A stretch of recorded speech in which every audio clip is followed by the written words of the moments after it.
2016 all over again today. Donald Trump spoke at his home in Florida for over an hour, and all of the cable news networks, including this one, carried it live, just like they all did repeatedly in 2016. It would be hard to find a sentence in what Donald Trump said today that did not include at least one lie.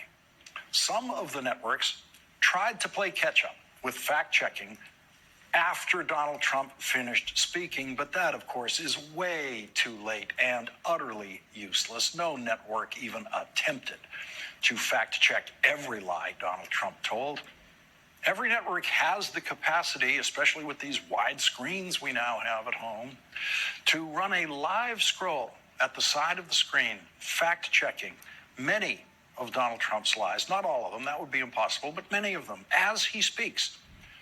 For example, when Donald Trump said, quote, Kamala Harris is not smart enough to do a news conference, the networks could have simply put on the side of the screen, Kamala Harris is a graduate of Howard University and University of California Hastings College of Law.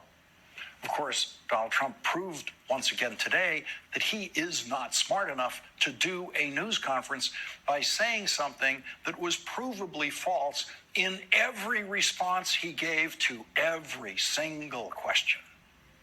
Most of those were knowing lies by Donald Trump. But many of the falsehoods Donald Trump spread today in his responses came from that vast well of stupidity that takes up most of his brain.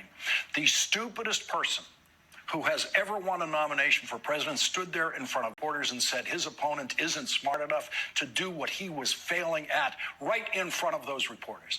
And to make a bad news coverage situation worse, none of the networks, none of them, carried Kamala Harris's speech live after the Trump appearance. None of them. This network brought you the last few minutes of Kamala Harris's speech live, but was actually doing Olympics coverage when the speech began, and kept doing it. And so, as a first order of business in this hour tonight, we will correct that mistake by presenting to you in full and unedited, as if live, everything that Kamala Harris said today in her speech in Michigan, which all of the networks knew was coming. They knew what time it was coming. They knew how to cover it live, and they didn't.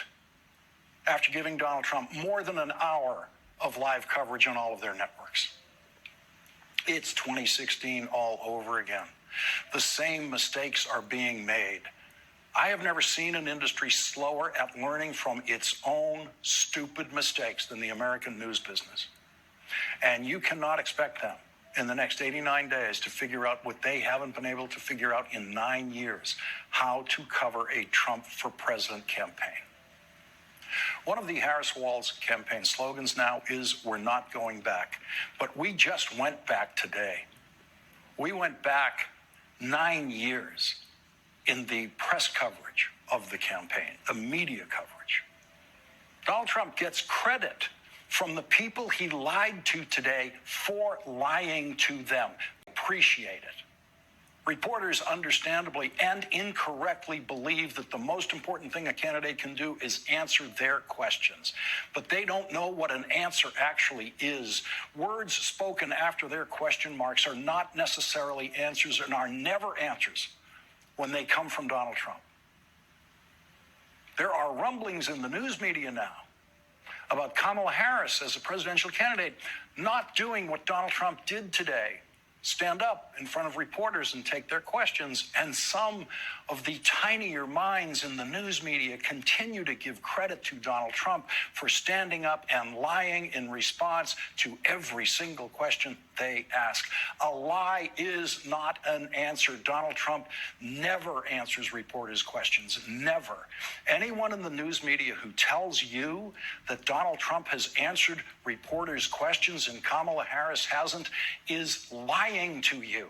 And they're too stupid to know that they're lying to you because they don't know what an answer is. Donald Trump answered no questions today. None.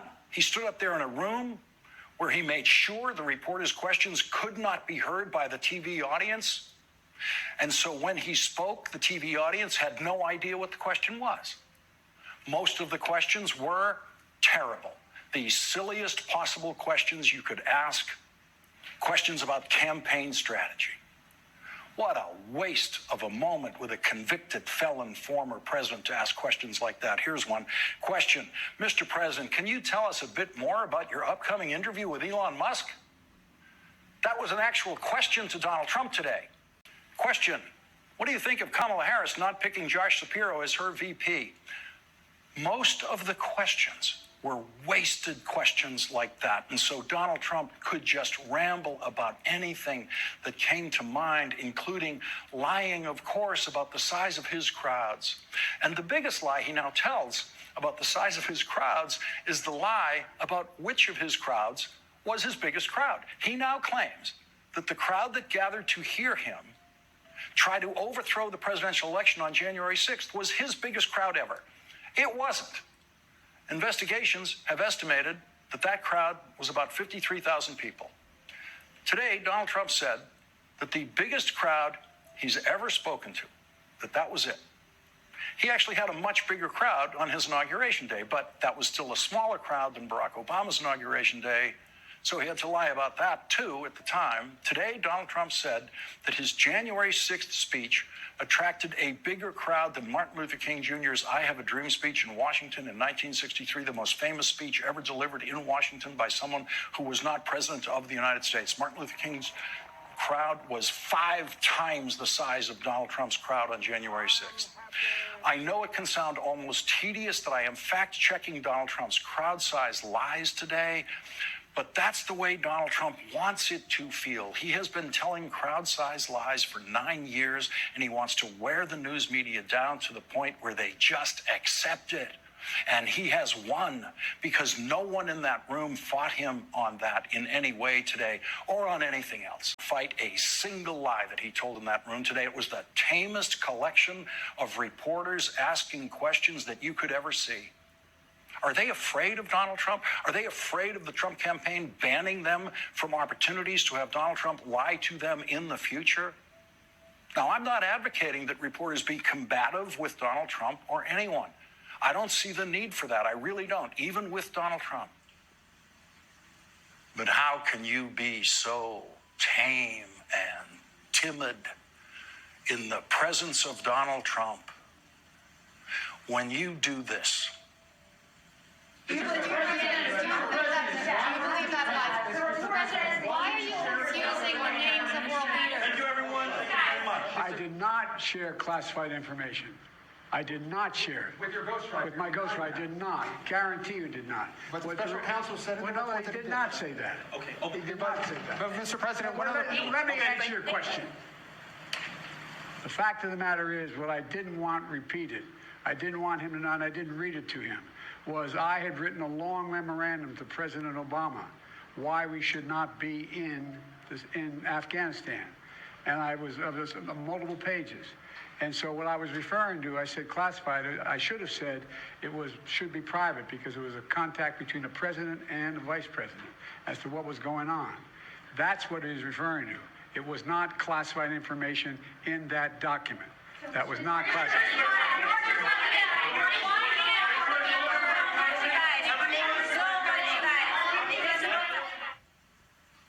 Donald Trump did not hear that sound today. He did not hear that screaming. If Donald Trump gets back in the White House, he will never hear that sound from those people, never. If Vice President Harris stands in front of those same reporters, do you think they will be as tame and reserved and polite as they were with Donald Trump today? Or will it look like this? The president, I can tell you, has seen a neurologist 3 times as it's connected to a physical that he gets every year that we provide to all of you. It's a very basic, direct question. Wait. Hold on. Wait a second. 8 times, or at least once, in regards to the president specifically. Hold on a second. That's what you should be able to answer by this point. Wait, no. No, wait a minute. Ed, please. A little respect here, please. So every year, around the president's physical examination, he sees a neurologist. That's 3 times, right? So I am telling you that he has seen a neurologist 3 times while he has been in this presidency. That's what I'm saying. We should have kept that video rolling because they kept yelling at her. You're not answering the question. They were outraged. But she was actually answering the question. They don't know what an answer is. And what they were pursuing turned out to be a lie. The next day, not one of them had a single question about what they were just screaming about in the White House press briefing room, because there was never anything to the story that they were pursuing. It turns out a doctor who's a Parkinson's specialist visited the White House a few times, as that doctor had been doing for years before the Biden presidency, and that doctor never once visited the White House to treat President Biden. And all those reporters in that room that you just saw, all the wrath that they put into those questions just evaporated because they were completely wrong, and they never apologized for their misplaced anger in their treatment of Press Secretary Karine Jean-Pierre. Not one of them dared to yell at Donald Trump today. Not one of them. Not one of them dared to yell, "You're not answering the question." So the special treatment Donald Trump gets from the Supreme Court and elsewhere extends tragically and harmfully, and always has, to much of the press corps. Here's what happened when Donald Trump was asked a good question by NBC's Garrett Haake.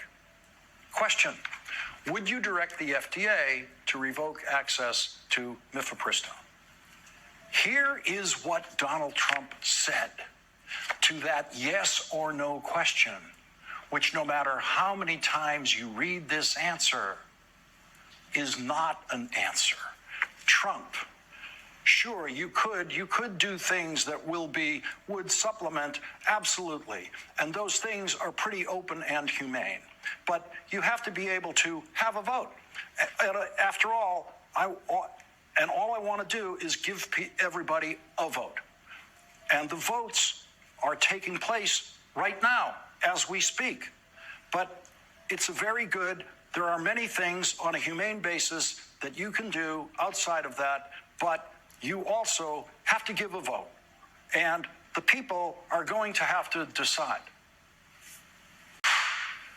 The words Donald Trump spoke to those reporters in response to that clear, simple, and important yes or no question were an insult to everyone in that room, and they took the insult. Nothing in those words was an answer, nothing. Donald Trump did not answer questions today. Don't let anyone tell you that lie, that Donald Trump answered questions. He did not. He never does. Anyone who tells you that Donald Trump answered reporters' questions is lying to you. And anyone who tells you that is not smart enough to know what an answer is. Whoa, whoa, whoa. That was powerful. I needed y'all to listen to that program because each program, Lawrence O'Donnell, he works for MSNBC. His program usually runs at 9, around like 9 to 10 or 10 to 11, thereabout. And I know most people might be awake or sleeping, but when I listened to it, this was so powerful, full of wisdom. You know what I mean? He was not having it with Donald Trump, and he gave it all out. He was not even having it with his own network, MSNBC. You know what I mean? He spoke up about MSNBC and the rest of the network, the way they handled Donald Trump conference that he had in Mar-a-Lago. He didn't fall for it, and he did not buy it as the way the media are selling it to the American people, that Kamala Harris is not answering questions and Donald Trump is answering questions. If you listen to what he said, he is saying Donald Trump is not answering questions. He is just lying, and the media is trying to sell it that he is in front of the reporters taking questions. Whereas, if y'all listen to what Lawrence O'Donnell said and the way he laid it out, Donald Trump was not answering questions. This is powerful. And the fact that the media now want to make it look like Donald Trump is the one putting himself out there, and also he said, why in God's name are they gonna give Donald Trump that free 1.5 whatever hours to speak and to say what he said, which they did not fact check him. They did not, they were so calm compared to when the reporters were asking President Biden questions. Yo, you can rewind it if you want to, but this is so powerful. I just have to bring you guys up to date with this. That do not be carried away. 2024 presidential election year, it is for y'all to pick up your list. I've said this before, and I'm going to say it again. Who is giving you the best for your vote? Do not let us be bamboozled by someone not answering questions or someone in front of the reporters to answer questions, whereas someone is staying right in front of the reporters claiming that he is answering questions, whereas the questions is not answered. If you understand what I mean. Let's continue the conversation down there in the comment section.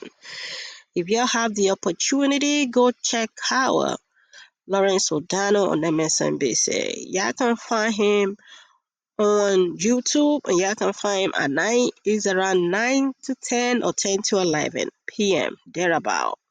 He speaks with respect, and when he speaks, trust me, it is always powerful because it takes us down to memory lane, to history.